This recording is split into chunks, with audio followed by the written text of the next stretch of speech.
सरहदों पे तनाव है क्या, जरा पता करो चुनाव है क्या। राहत इंदौरी साहब की इन पंक्तियों को दोहराते हुए जितना गर्व महसूस कर रहा हूं उतना दुखी भी। राहत इंदौरी साहब के निधन की आकस्मिक खबर पूरे देश को झकझोर दिया है। अपनी शायरी में जिस तनाव की बात राहत साहब कर रहे हैं वह एक मनोवैज्ञानिक समस्या है। कुछ ऐसी ही तनावग्रस्त माहौल से गुजर रही हैं हमारी कुछ राजनीतिक पार्टियां। दोस्तों, ये मैं नहीं कह रहा, ये उनके ख्याली पुलाव कह रहे हैं। दोस्तों, जब पूरा देश राम नाम के लहर में मग्न है तभी अचानक से परशुराम लहर का नाम सुनाई देता है। पार्टियां एक दूसरे को मूर्ति लगाओ अभियान में टफ कंपटीशन देने लगी हैं। राम मंदिर भूमि पूजन के बाद लगा था कि मंदिर और मूर्ति की राजनीति खत्म हो जाएगी। हालांकि दोस्तों, ये राजनीति आज भी राम की है, लेकिन जय सिया राम वाले राम की नहीं, बल्कि ब्राह्मण समाज की आस्था के प्रतीक परशुराम जी की है। समाजवादी पार्टी परशुराम की 108 फीट ऊंची मूर्ति लगाना चाहती है। मायावती आगे होकर परशुराम की भव्य मूर्ति बनाना चाहती हैं। और तो और कांग्रेस भी इस होड़ में शामिल हो गई है। कांग्रेस ने तो परशुराम जयंती पर सरकारी छुट्टी घोषित करने की मांग कर ली है। दोस्तों, ये सारी प्लानिंग तब हुई जब भाजपा श्री राम मंदिर भूमि पूजन में लगी थी। सभी पार्टियां जय जय श्री राम का जय जयकारा लगा रही थी। ये राम और परशुराम का नारा लगाने वाले शायद भूल गए कि जिस श्री राम की बात वो कर रहे हैं या जिस श्री राम का जय जयकारा लगा रहे हैं उनका संबंध भगवा से है, उनका संबंध भाजपा से है, उन्हीं श्री राम का संबंध ब्राह्मण से भी है, वही ब्राह्मण जो आरक्षण का सताया हुआ है। दोस्तों, शायद इन लोगों को मालूम नहीं है या उनको एहसास नहीं है कि जिस परशुराम की मूर्ति की बनवाने की बात ये लोग कर रहे हैं वो ब्राह्मण समाज की आस्था का प्रतीक है। दोस्तों, कुछ दुबे, पांडे, मिश्रा जातियों से जुड़े अपराधियों के मारे जाने से विपक्ष को लगा कि ब्राह्मण नाराज है। चूंकि परशुराम ब्राह्मणों के क्रोध के प्रतीक हैं, इन नेताओं को ये पता होना चाहिए कि जन जन में राम और राम में परशुराम। सही माने में देखा जाए तो महापुरुषों का इस तरह से इस्तेमाल जननायकों के कद को छोटा करने जैसा है। दोस्तों, राम मंदिर शिलान्यास के बाद से अब ब्राह्मण वोटों की जुगत में ये राजनीतिक दल परशुराम को मंच पे लाना चाहते हैं, लेकिन ये पहली बार नहीं हुआ है। साल 2006 में बहुजन समाज पार्टी के सम्मेलन में भगवान परशुराम के नाम का जय जयकारा लगवाया गया था।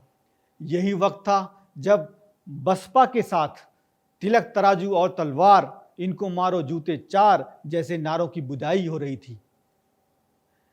उनकी जगह नए नारे आए थे कि हाथी नहीं गणेश हैं, ब्रह्मा विष्णु महेश हैं। ब्राह्मणों को इतना सम्मान देने से पहले और शुभचिंतक होने से पहले आरक्षण भी याद दिलवाना जरूरी है। ये कैसी विडंबना है, ये कैसा अत्याचार है। जिसने की जी तोड़ पढ़ाई वो बैठा बेकार है। कुछ याद आया दोस्तों इन पंक्तियों से? दोस्तों, डॉक्टर अंबेडकर ने अनुसूचित जातियों और जनजातियों के लिए आरक्षण की व्यवस्था केवल 10 वर्षों के लिए की थी। तब शायद उन समुदायों के लोग बड़े पदों पर नहीं दिखते थे, लेकिन आज जब सभी सत्ता निकायों, संसद, विधानसभाओं, सरकारी नौकरियों में उच्च पदों पर उन सभी की उपस्थिति नियमित बन चुकी है। दोस्तों, शिक्षा, सेवा और कुशलता की हो रही हानि इससे अलग है। योग्यता परीक्षा में 0 नंबर लाने वाले पीएचडी में आसानी से दाखिला मिल जाता है, बिना सोचे कि वैसी नकली पीएचडी समाज के किस काम की। दोस्तों, ऐसे शिक्षक की नियुक्ति कर देना जिसे विषय की समझ नहीं, देश और समाज के लिए सरासर हानिकारक है। उन छात्रों के साथ भी अन्याय है जो शिक्षा ग्रहण करने गए हुए हैं। संसाधनों और समय की बर्बादी के साथ साथ नकली उन्नति का यह आडंबर राजनीतिक बाजों के लिए लाभकारी हो सकता है, लेकिन इन सब से कुल मिला के हमारे पूरे समाज को हानि ही हानि है।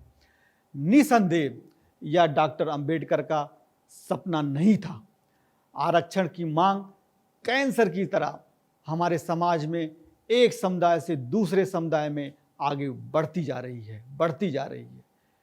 फिर जहां आरक्षण मिला वहां दूसरे क्षेत्र में आरक्षण को हड़पने के लिए आगे बढ़ रहे हैं और छीनने की प्रवृत्ति की भावना बढ़ती जा रही है। दोस्तों, आप मुझसे सहमत होंगे कि यदि कोई परिवार बच्चों के श्रम के बिना अपना जीवन यापन करने में कठिनाई महसूस कर रहा है, यानी कि अपने बच्चों से काम करा के ही उसका पेट भर रहा है, तो उन्हें तब तक आर्थिक सहायता देनी चाहिए, उनके बच्चों को शिक्षण व्यवस्था का इंतजाम करना चाहिए, उन्हें मुफ्त शिक्षा देनी चाहिए, उनको हो सके तो उनके जीवन यापन करने के लिए उनको खाने पीने की व्यवस्था भी करनी चाहिए। दोस्तों, आप मुझसे सहमत होंगे कि यह सब सकारात्मक कार्रवाई होगी, ताकि जब प्रशिक्षण योग्यता का समय आए तो केवल योग्य को ही मौका मिले, वरना एक समाज का बड़ा तबका आत्मनिर्भर होने से वंचित रह जाएगा और वो कभी भी आत्मनिर्भर नहीं बन पाएगा। आरक्षण नाम की बैसाखी उसे कभी भी अपने कदमों पर खड़ा नहीं होने देगी। दोस्तों, मेरा मानना यह है कि आरक्षण केवल एक आधार पर दिया जाना चाहिए, वो केवल गरीबी है। वो चाहे ब्राह्मण हो, चाहे क्षत्रिय हो, चाहे वैश्य हो, चाहे शूद्र हो, चाहे माइनॉरिटी कम्युनिटी का हो, कोई भी हो, अगर वो गरीब है और हमारे इस भौतिकता के युग में अगर वो अपनी शिक्षा व्यवस्था में, अपनी रोजगार पाने में अगर असमर्थ है और उसके पास आर्थिक तंगी है, यानी कि वो एक गरीबी रेखा के नीचे है या वो अच्छे शिक्षण संस्थानों में एडमिशन नहीं पा रहा है, तो आरक्षण केवल गरीबी के आधार पर ही दिया जाना चाहिए। ये जातिगत आरक्षण जो कि हमारे समाज में एक दूषित भावना पैदा करता है, हमारे समाज को आपस में लड़ाता है, हमें एक नहीं होने देता है, उस आरक्षण की हमें कोई ज़रूरत नहीं है। हमें केवल अपने सभी भाइयों को, जो हमारे गरीब भाई भी हैं, हमारे गांव में रहते हैं, छोटे कस्बों में रहते हैं, उनको हमें मॉडर्न इसी मुहिम को आगे बढ़ाने के लिए हमारी आत्मनिर्भर सेना उसमें योगदान दे रही है। हम चाहते हैं कि हम जो समाज का बड़ा तबका जो पूरे इकोनॉमिक पिरामिड में सबसे नीचे तबके पर है, दोस्तों, उसको जानकारी का अभाव है, उसको सरकारी योजनाओं का पता नहीं, उसको बैंक भी लोन नहीं देता, उसे शिक्षा में एडमिशन नहीं मिलता, उससे उन वर्गों को सहायता देने के लिए या उन वर्गों के आवाज़ बनने के लिए हम आगे आए हैं। दोस्तों, अगर आप हमारी इस मुहिम से सहमत हैं तो आप आगे बढ़ें और हमारी आत्मनिर्भर सेना से जुड़ें।